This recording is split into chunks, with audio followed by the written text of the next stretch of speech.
Queridos amigos, celebrando este Domingo de Ramos na Paixão do Senhor, este é o nome desta solenidade que estamos a celebrar, Domingo de Ramos na Paixão do Senhor, percebemos que esta celebração comporta em si estes dois momentos que parecem tão diferentes, mas que se unem na pessoa de Jesus. Este ano, se calhar, não reparamos tanto nesta diferença, porque não entramos como habitualmente com aquela procissão, levando os ramos, com esta dimensão festiva entrar pela igreja, mas marcámos-la nos ramos e recordando a entrada triunfal de Jesus em Jerusalém. É uma celebração que começa assim, como eu digo, de forma muito festiva, mas depois rapidamente, pela sobriedade com que é lido o Evangelho e pelo próprio relato da paixão, nós entramos no momento mais dramático da vida de Jesus. Parece quase paradoxal, como é que estamos a festejar, como é que mesmo historicamente aconteceu isto. Jesus, no domingo, chega a Jerusalém e é aclamado como rei. É uma multidão que aclama Jesus como rei. Passado nem uma semana, poucos dias depois, há uma multidão também que pede para Jesus ser crucificado. Não sabemos quem é esta multidão. Quando pensamos em multidão, pensamos exatamente nisso. Anonimato. Multidão é um conjunto de pessoas, não sabemos quem é que são essas pessoas. Não sabemos, porventura, havia as mesmas pessoas, algumas delas, que estavam a aclamar Jesus quando ele entrou em Jerusalém e que agora estavam, a mandato dos sumos sacerdotes, a dizer crucifica-o, para que Jesus fosse condenado à morte. Mas sabemos certamente que nós, na nossa vida, muitas vezes somos esta multidão. Não é preciso escandalizar-nos com esta reação. Nós olhamos para a nossa vida e vemos quantas vezes, rapidamente, aclamamos Jesus como rei e o negamos a seguir. Fazemos-lo por causa do nosso pecado. Fazemos-lo no dia-a-dia, nas coisas pequenas, negando a verdade que está impressa no nosso coração, que Jesus é o Messias que me vem salvar, que Ele é o Deus da minha vida. E esta oscilação na relação com Jesus é, claro, consequência do pecado. Nós vemos Jesus a entrar em Jerusalém, na cidade santa de Jerusalém. E vemos ao longo da vida de Jesus que Jesus estava a preparar para isso. Jesus, em tudo aquilo que fazia, estava consciente do seu destino. Sabia que tinha um destino. E esse destino passava por Jerusalém, a cidade santa. Jerusalém, cidade santa para o povo de Israel, porque era lá que estava o grande templo. Aquele templo no qual vemos Jesus várias vezes ao longo da sua vida. Jesus é apresentado no templo quando é bebê. Jesus que vai ao templo com 12 anos por ocasião da festa e que é perdido pelos seus pais, que o procuram com angústia durante 3 dias e que ao fim de 3 dias o encontram. O templo onde Jesus diz é a casa de meu pai. Jesus tem uma ligação única com o templo. Todo o povo de Israel tinha esta ligação com o templo, claro, era o lugar onde o próprio Deus habitava. Mas dizer esta é a casa do meu pai, nós percebemos que Jesus se senta em casa no templo. E isso é algo misterioso, porque nenhum judeu provavelmente se sentiria em casa no templo. O templo é de dimensões enormes, uma construção humana admirável. Hoje em dia mesmo sobram-nos os contrafortes do templo e são gigantescos. Os judeus viviam nas suas aldeias e, portanto, não estavam habituados a ver construções grandes como nós estamos habituados a ver, nos prédios, nos arranha-céus.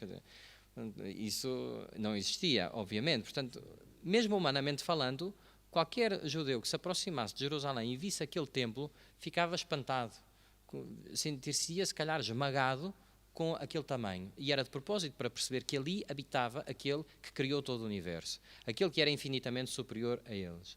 Mas Jesus tem esta relação misteriosa com o templo. Vai ao templo e está como quem está em casa. Esta é a casa de meu pai. Nós vemos, como eu dizia, ao longo da história da vida de Jesus, esta ligação com Jerusalém e esta referência ao templo. Nos últimos dias da vida de Jesus, Jesus vai dando cada vez mais sinais que tem de, como Jesus diz, subir a Jerusalém para a consumação da sua vida. Percebemos que a missão de Jesus passa, naquele momento final, por ir uma última vez a Jerusalém para cumprir a sua missão, que nós sabemos é dar a sua vida. E vemos relatado aquilo que veremos nos próximos dias, até chegarmos ao tríodo pascal, os últimos encontros que Jesus tem ao aproximar-se, passando por Betânia, e nós escutámos no Evangelho do último domingo a ressurreição de Lázaro, e depois os últimos episódios que tem, antes em Jericó, com Zaqueu, e o cego que Jesus cura pelo caminho, e depois Jesus chega finalmente, aproxima-se do lado oriente e começa a descer o Monte das Oliveiras, e aí vê a cidade santa de Jerusalém e chora sobre a cidade, um episódio relatado. Jesus chora e tem compaixão daquele povo porque não reconheceu o Deus que visitava aquele povo. E depois Jesus desce e entra pela porta oriental, chamada Porta Dourada do templo, que dá direto acesso ao templo. Jesus é assim que entra no domingo de Ramos, diz-nos a tradição, em Jerusalém, e vai ao templo. E depois há um episódio muito importante relatado pelos sinóticos. O Evangelho de São João relata mais no princípio da vida de Jesus, que é a purificação do templo. Jesus que chega e, ao ver os cambistas todos no átrio, naquele pórtico do templo, Jesus expulsa os cambistas, aqueles que lá estavam, a dizer que aquela era a casa de oração para todos os povos e não lugar de comércio. Este é um gesto profético de Jesus. Jesus não teve um acesso de loucura ou de raiva contra aquelas pessoas. Jesus sabia perfeitamente o que estava a fazer. Os cambistas tinham uma função importantíssima. Eles trocavam as moedas. Os judeus vinham de todo o seu país para oferecer os sacrifícios e precisavam de comprar os animais que não conseguiam trazer de suas casas dias e dias de viagem. E, portanto, aquele era um lugar necessário para o próprio culto. Além do mais, tinham de trocar o dinheiro, porque não eram aceitos no templo as moedas com a face de César, porque era considerada idolatria, portanto, uma moeda com a cara de César, e, portanto, essas moedas não eram aceitas, tinham de ser trocadas para os câmbios no templo. Mas aquilo que Jesus está a dizer é que aquele não é o lugar para se fazer isso. Aquele era o átrio dos gentios. O átrio dos gentios era o lugar no templo, antes de se entrar na parte mais sagrada do templo, onde estavam todos aqueles que não eram judeus, que não pertenciam ao povo de Israel, onde eles podiam estar.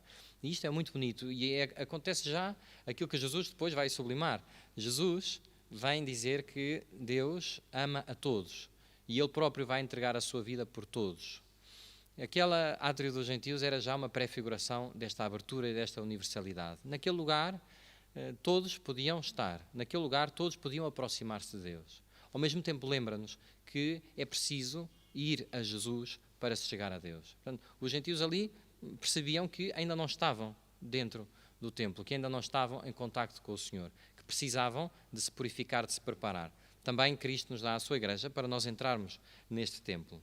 E depois há este relato, quando nós já estamos no relato da paixão de Jesus e neste diálogo, Jesus que diz que iria destruir o templo e reedificá-lo em 3 dias. E não percebem o que é que isso quer dizer. O templo estava em grandes obras, uma grande reconstrução por Herodes, e Jesus fala, em primeiro lugar, profeticamente, mesmo historicamente. Sabemos que no ano 70, 40 anos depois disto acontecer, os romanos destroem completamente o templo. Mas é dito, e logo o evangelista nos lembra, que Jesus falava do templo do seu corpo. Então Jesus identifica-se com o templo. Jesus diz, eu sou o novo templo. Quando ele dizia à samaritana, onde se pode adorar em espírito e em verdade, os verdadeiros adoradores adorarão em espírito e em verdade, é em Jesus Cristo que nós podemos adorar a Deus. Isto é muito importante, porque cada um de nós vê-se agora dolorosamente privado, provavelmente muitos, de ir ao templo, de ir às igrejas. Sobretudo não podemos celebrar comunitariamente a missa. É um momento de nos lembrarmos que Cristo é o nosso templo e Ele está presente onde 2 ou 3 estiverem reunidos em seu nome. Que a nossa casa é a igreja doméstica, que a nossa família é este primeiro templo, onde Deus quer que nós ofereçamos o nosso louvor, a nossa adoração. Jesus Cristo é este templo. Fala da purificação do templo e depois da universalidade da fé.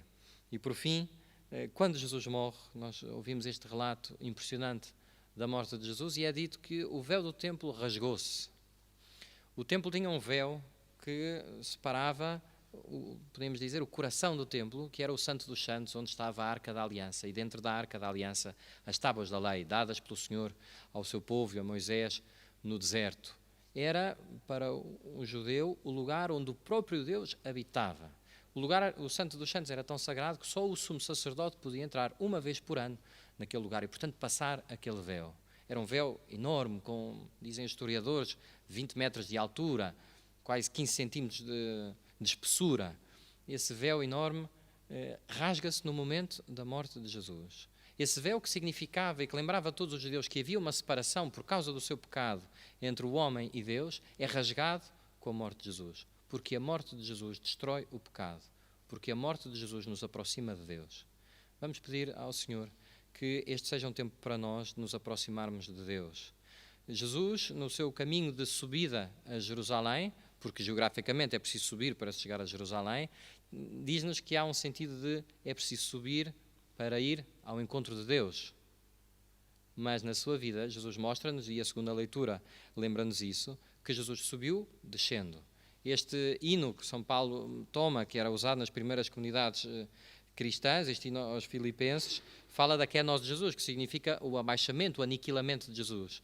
E diz, quase podemos ver, este hino da segunda leitura diz: Cristo Jesus, que era de condição divina, não se valeu da sua igualdade com Deus, mas aniquilou-se a si próprio. E depois relata toda esta descida, fez-se homem, mas não apenas um homem, fez-se servo. E depois humilhou-se até à morte, e morte de cruz, a morte mais ignominiosa. E por isso, depois de Jesus ter descido e entregado a sua vida, Deus o exaltou e lhe concedeu um nome acima de todos, um lugar acima de todos os lugares. E vemos a subida de Jesus. O nosso caminho de subida a Jerusalém nesta Páscoa é fazendo-nos pequenos. O nosso caminho de seguimento de Jesus é tomar a cruz todos os dias. O nosso caminho e o testemunho que temos a dar aos outros é, retomando a primeira leitura, ser discípulo de Jesus é anunciar aos outros a vitória. E anunciar aos outros a vitória de Jesus como palavra de consolo. Diz este cântico do servo da primeira leitura do livro de Isaías: o Senhor deu uma graça de falar como um discípulo, para que eu saiba dizer uma palavra de alento aos que andam abatidos. Esta, mais do que nunca, é a palavra de Deus para cada um de nós. Neste mundo onde vemos tanta gente preocupada e assustada, com medo, tanta gente abatida, nós somos discípulos para anunciar que há uma razão para nos alegrarmos. Essa razão passa pela cruz, não podemos nem queremos fugir da cruz, mas na cruz nós vemos já a porta aberta para a ressurreição.